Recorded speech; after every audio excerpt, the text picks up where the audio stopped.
নমস্কার বন্ধুরা, আজ বানাবো আমি রেডিমেড ফুচকা দিয়ে জল ফুচকা ও দই ফুচকা।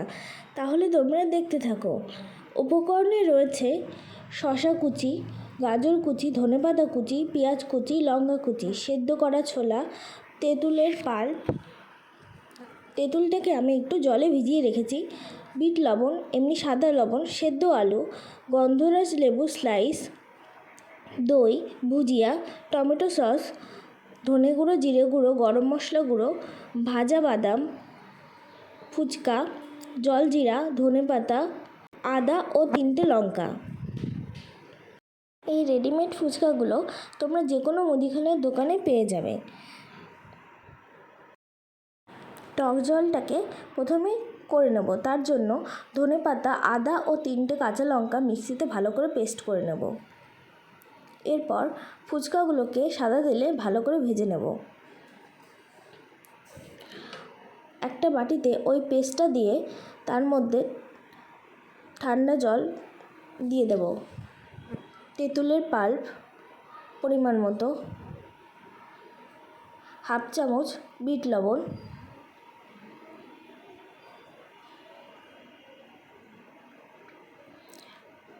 হাফ চামচ সাদা লবণ,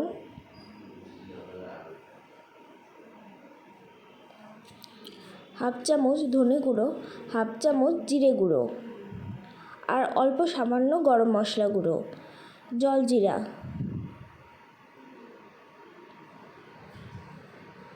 কেটে রাখা গন্ধরাজ লেবু স্লাইস।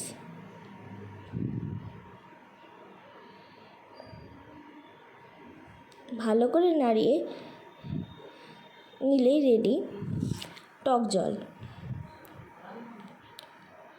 এরপর ফুচকার জন্য আলুটাকে ভালো করে মেখে নেব।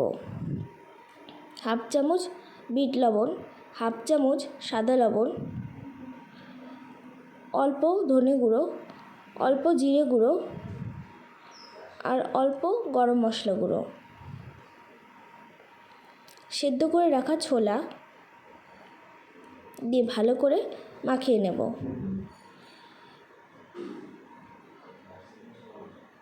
উপর দিয়ে আরেকটু টক জল দিয়ে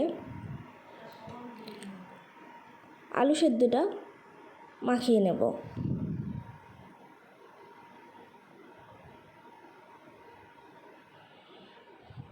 এরপর বানাবো দই ফুচকা। ফুচকাগুলোর মধ্যে আলুগুলো ভরে নেব।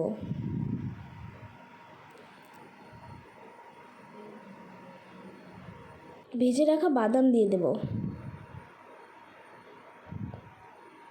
এরপর দিয়ে দেব দই, অল্প টমেটো সস আর ভুজিয়া দিয়ে দিলেই রেডি দই ফুচকা। কেমন হয়েছে আমার দুটো রেসিপি অবশ্যই জানাবে, আর ভালো লাগলে বাড়িতে ট্রাই করো। আর আমার চ্যানেলটিকে লাইক, কমেন্ট, শেয়ার এবং সাবস্ক্রাইব করে দিও। আজকের মতো টাটা।